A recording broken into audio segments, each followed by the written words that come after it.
Hello and good morning, everyone. Thank you all for finding the time and visiting today's webinar. My name is Yani Bragais and I will be your host for today. I would like to welcome all of our viewers and participants in this Keep Calm and Cyber Secured Ethics to Avoid the Trap of Harmful Internet, a webinar about cyber safety for parents and children. Just a short reminder before we start, if you have any questions during the webinar, please feel free to type them in the chat box and we will answer them at the end.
So, why do we need to know cyber safety?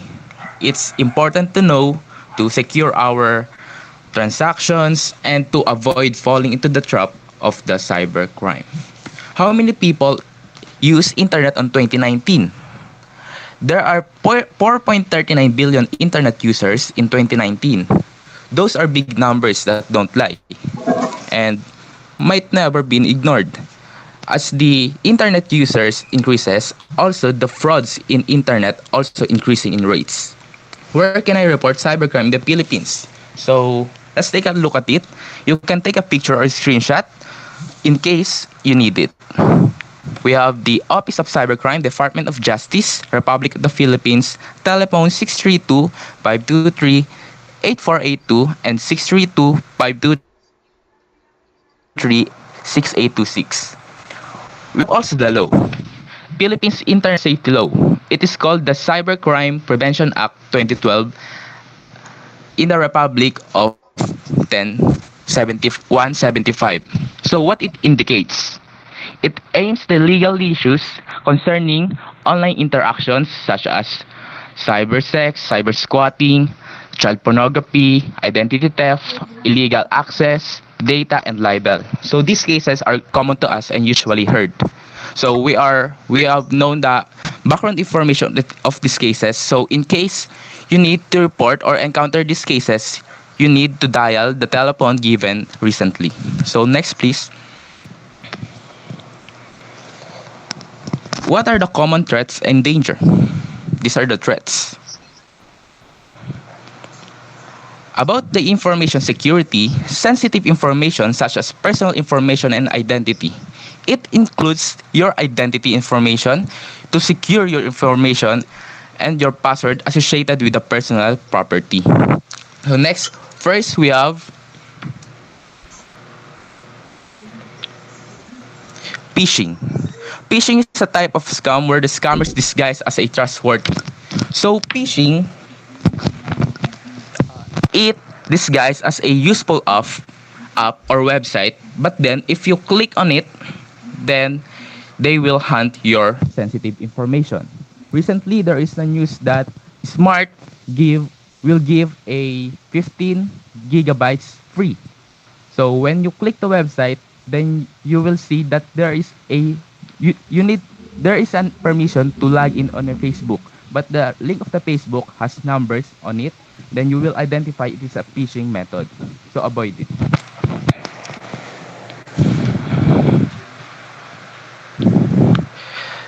Internet fraud scams. Internet scams are schemes that deceive users in various ways in attempt to take advantage of them. Internet scams often aim to cheat the victim of personal property. So scam simply means it steals your trust. It steals your identity for them to have their information about you and what they want to have from you. That's a scam. Next is malware. It is shortened word for malicious software. It includes three different ways. These are viruses, ransomware, and spyware. This is what hackers use. Uh, Commonly, the spyware. It uses the keyboard up. If you are not knowledgeable about that, keyboard up, remember what you type in so that they can hunt your passwords or emails or other sensitive information that they can take from you.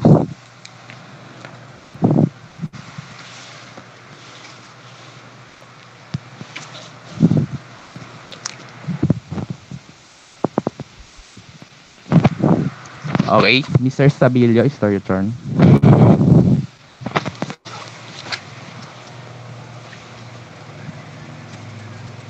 So before I start, I would like to introduce myself first. I am Simon Miguel Estabilio from STEM 11-9 and I would present this presentation to you.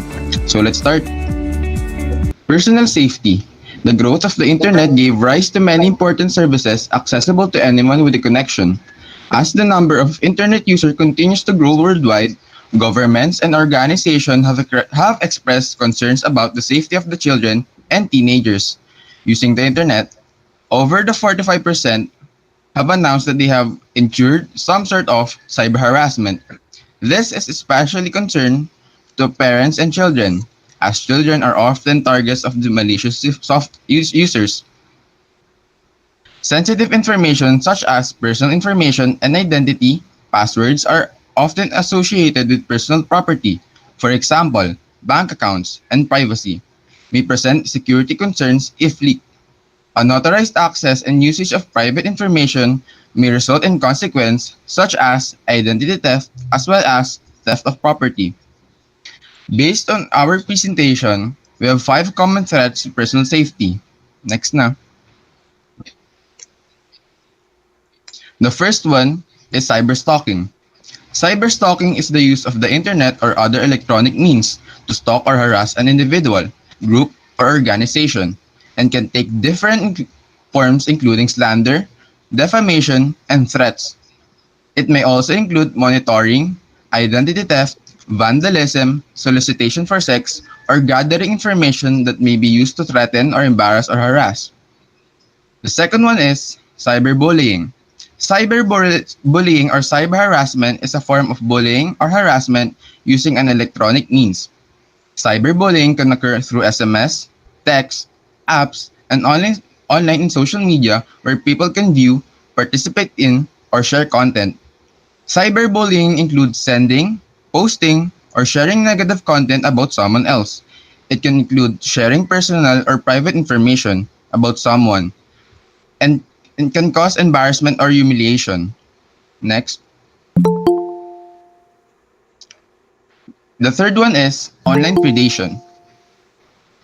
Online predation is a unique feature of the internet that has removed many barriers, allowing adults to interact and have online conversation with minors, children under the age of 18.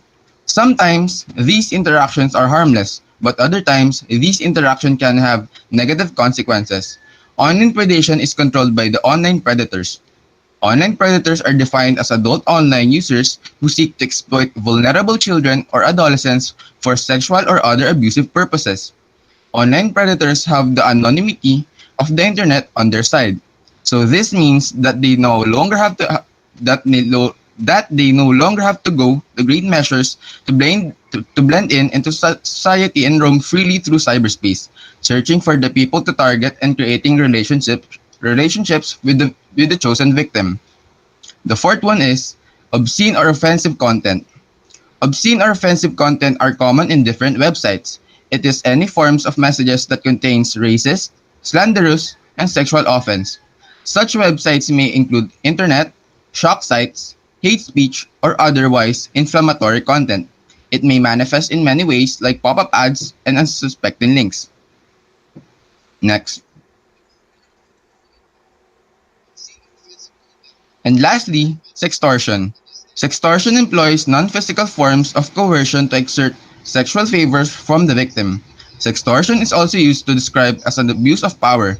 It is also a form of corruption. Often, this involves a cybercriminal posing as someone else, such as an attractive person, initiating communication of sexual nature with the victim. The victim is then persuaded to undress in front of a webcam, and may also be persuaded to engage in sexual behavior, such as masturbation. Then, the video is recorded by the cybercriminal, who then reveals that their true intent and demands money or other services, such as more explicit images of the victim, threatening to publicly release the video and send it to family members and friends of the victim if they do not comply. Now that we have given you some information about personal safety, we now must move on what parents need to know about the internet, and it will be presented by Mr. Derek Herrera. Thank you, Mr. Simon Stabilio. So let's now move on what does parents need to know about internet. So parents are the most accountable person in this case. So next, how can I keep my children safe using social media? First bullet, learn about the programs and app your child is using because some social media platforms have age restriction to join. Example is the YouTube. There are so many age restriction videos, then you will skip it out when you are a child. It is so easy. So parents must be familiarized on how it works and how this age restrictions is all about. Second bullet, show interest in your child's online life and ask questions. Ask questions if they give their sensitive information on their social medias like Facebook or other social medias that provide a information. Third bullet, get online family protection. Program that provides parental controls can block websites, enforce the limits, monitor the websites your child visits, and their online conversations. Though, being a parent, you must check your child's phone. You must check their search history. If these topics can affect their mind. So, fourth bullet, ask them about the people they meet online. There are so many meeting online apps that we all know. Not only apps, there are also websites. So you must ask your child if who is that person that he is talking online. So it might be a stranger, so you might avoid it because it can manipulate their information, and when they meet, then something's wrong will gonna happen. And fifth bullet, talk about the importance of keeping online friendships in the online world. Make it clear that if your child wants to meet an online friend in person, it must be on public place and with a trusted adult. When they met a online person, they must with their trusted adult for them to guide on what they doing or they did will go. Last bullet, discuss what's okay and safe to post online and what isn't. So click before you click. Online posts stay online forever. As a general rule, your child shouldn't post anything they wouldn't want a parent or teacher to see or read. So do not post nonsense things or do not post your informations that might hunt by the hackers. So next, wh- what about limits? First, model good behavior on your own social media accounts. So be a model for someone. So you have to use the social media accounts properly according to its use and it's properly properly used. So second, set screen the time limits and set rules on when screens are appropriate to use. So let your screen have a time limit for us to use appropriately. Then third bullet, teach your child the value of unplugging from devices for technology free time. Those parents must unplug their child's phone if they are using their phone in their free time. Then fourth, social media can be exciting, but it should be considered entertainment. Remind your child that no message is so important that it can't wait until the morning. And lastly, keep in mind that some children have streaks with online friends, which means they message daily to maintain a streak. Losing smartphone or social media privileges can trigger stress and anxiety if they can't maintain their streaks. So in summary, uh, parents must guide their children every time they use an internet. So it's your turn, Mr. Simon Stabilio. Thank you, Derek. What should I know about online privacy? First, we must give a short briefing of online privacy. Online privacy is the level of privacy protection an individual has while connected to the internet. It covers the amount of online security available for personal and financial data, communications, and preferences. Internet users often attempt to increase online privacy through antivirus software, strong password choices, turning off tracking, reviewing site security, and opting for stricter privacy settings. Now that we have defined the meaning of online privacy, we now must know some suggestions that will help you and your children protect their online privacy. Number 1. Read the website's privacy policy before sharing any personal information. Usually, we just ignore them because we think that it is just a waste of time. But we should read them because privacy policy is the statement or legal document that discloses some or all of the ways on how they manage a customer or client's data. Number 2. Check your child's privacy policy settings to make sure he isn't sharing more information than you want. For example, his birth date or location. We should occasionally check our child's privacy policy because they might share some information that are private or some information that you and your child should only know. Number 3. If they use GPS-enabled gadgets, make sure that they are always closed. Stalkers can benefit from knowing your current location or address. We can prevent it from happening by disabling the GPS locator. Number 4. Encourage your child to use online nickname instead of a real name. If possible, you should only use your child's first name when creating an account. This action can prevent scammers to use your full name or your child's full name. Number 5. Make sure your child keeps every account password protected and have them change passwords often. Changing password occasionally can secure you and your child's password from any type of hackers. Number 6. Remind your child not to share passwords even with friends. Nowadays, we cannot trust anyone, even your friends. So remind your child not to share their private matters to avoid being hacked. Number 7. Your child should not accept friend requests from or actively connect with people that they don't know in real life. To avoid pedophiles or people that can harm you and your child's safety, you should personally check who your child's friends are. Number 8. Explain that Snapchat's posts are not temporary, as they were intended to be.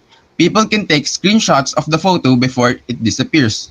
Recently, social network companies created a new feature in where people can upload photos. The photos that they uploaded has a time limit and will disappear within 24 hours, but people can still take screenshot to personally save the photo. So you should remind your child not to post private things to prevent cybercriminals from taking their private matters. And lastly, number 9, encourage them to protect and respect their friends' privacy too. They should ask permission before posting something about a friend, such as photos or a video. They should also be aware of what your friends are posting about them. Now that we have given you some suggestion on how you and your children can protect their online privacy, we now must move on onto the next slide. The next slide is all about what students/teens should learn about on how to be safe and be a good cyber citizen. Number 1, keep your online identity secret. If possible, you must be anonymous when browsing the internet so cyber criminals can be avoided. Number 2, your username and password belongs to you and you only. We should practice as a person to keep things private remain private because we should not share our personal things. Number 3, the internet has a great memory, so keep its memory of you clean. We must act good when using the internet because what you do in the internet will be kept forever.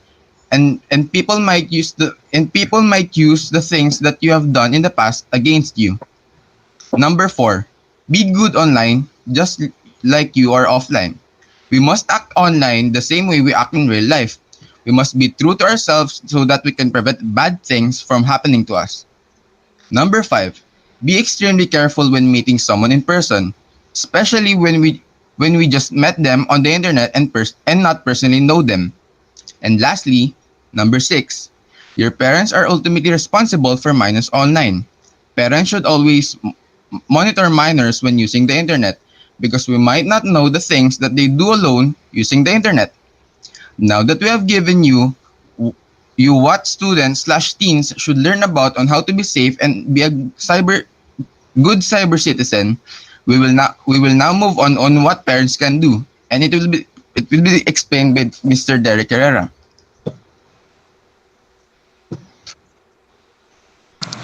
Thank you, Mr. Simon. So let's forward on what parents can do. So first slide, if there are parents watching this right now, you can apply this one. First, learning as much as possible about the internet and becoming familiar with SNS, blogs, and other tools. You must familiarize with the blogs, with the websites, on how it properly used on or how it properly works. So second bullet, talking about internet, use no matter how it is access. Approach the topic in a positive way with interest in what teens are doing and respect for their knowledge of technology. As opposed checking up on them. You must check up on them, you must check on their social media accounts, you must check on their activities on their mobiles so that you are informed on what they are doing daily. Third one, establishing basic rules about amount of internet use and what kind of information should not be given out, including your personal informations like names, address, PIN numbers, or other sensitive informations that might be stolen by the predators. Because teenagers would be enabled to attack when they given out their personal information on their social platforms. So fourth, reminding teens to use secure settings. For younger teens, online activities, parents should keep their own list of passwords so they have must a secret vault on their passwords. They must keep it. Even at your friend, you must keep your password because it is a private information that you own. Next, not allowing teens to sleep with their cell phone nearby. When teens are always connected, their rest will be interrupted. Besides they are interrupted, it may causes also a radiation that can cause a brain injury sometimes. So next, not allowing teens Paying attention to any behavioral changes that might be related to internet use. Sign to watch for includes secretiveness, spending increasing amounts of time on the internet, inappropriate sexual knowledge, or sleeping problems. So you must pay attention to what your child shows, on what attitude your child possess. So you must aware on what they are doing on their social platforms. So next, paying attention to monitoring teens' online purchases, whether material or downloadable, encourage teens to buy only from reputable companies. You must allow your child to buy on reputable companies because on online transaction there might be it's safer on reputable companies than on online transactions. Next, how how parents can advise teens. First, never agree to meet someone in person they have met online. Teens need to talk with a parent or trusted adult first. You must not trust the strangers or not known person. Second, avoid chat rooms or discussion areas that look risky or provocative.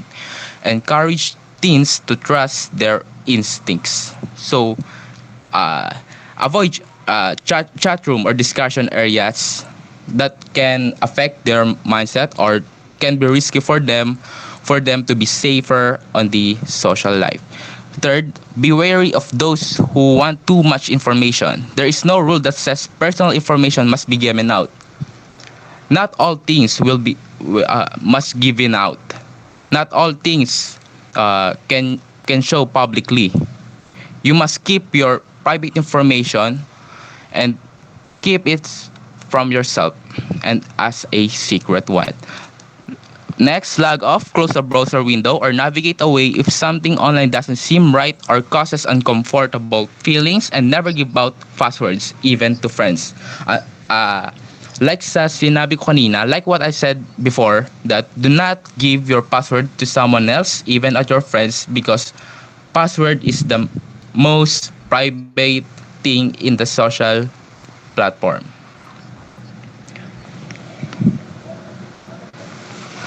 Next. Oh, so in summary, some parents may have challenges keeping up with their technologically savvy teen. Adults consider themselves more technologically capable than children perceive them to be. Teens can teach their parents a great deal about use of information technologies. This can be a good way for parents and teens to use their own life experiences to provide guidance to their children on safe internet use. That's all. That's the end of our slide.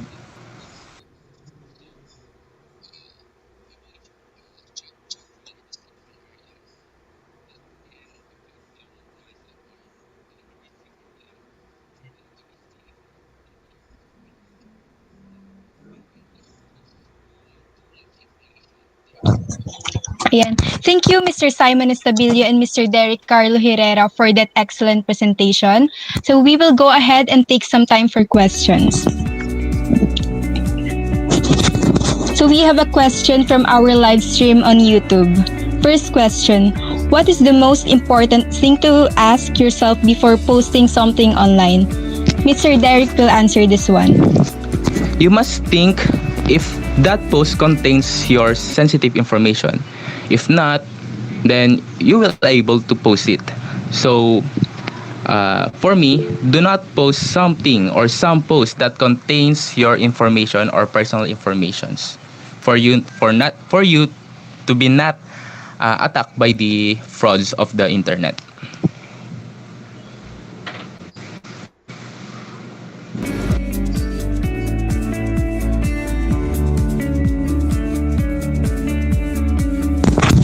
Second question, if my parents become aware of the certain risks sa internet, what should I do when they forbid me from using the internet? Mr. Simon?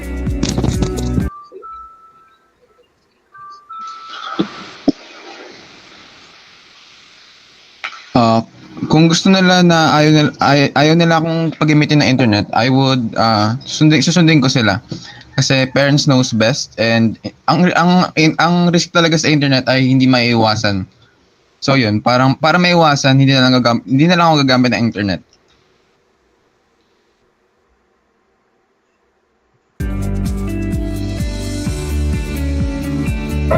Last question. Do parents need to know their child's social media account for them to protect their children? Mr. Derek? Yes, of course. They must know their social media, and they must also know what their children's social media contains in, so that they will know and they will be informed on what is the containment of this social media platform of their children.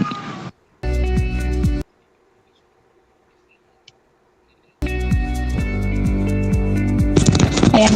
I think it looks like we've covered all of your questions. Thank you to all who asked. We hope that we answered all of your questions well. Just a quick announcement before we officially ended. To get your certificate of participation, kindly fill out the feedback form that we will be going to send you to your email. Again, thank you everyone. Thank you for joining us this morning. We really appreciate you being here. Again, I am Yani Bragais, and we hope to see you again next time.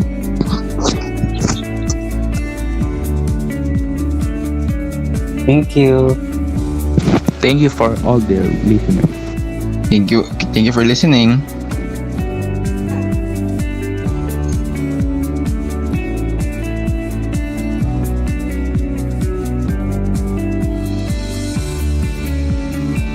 Thank you.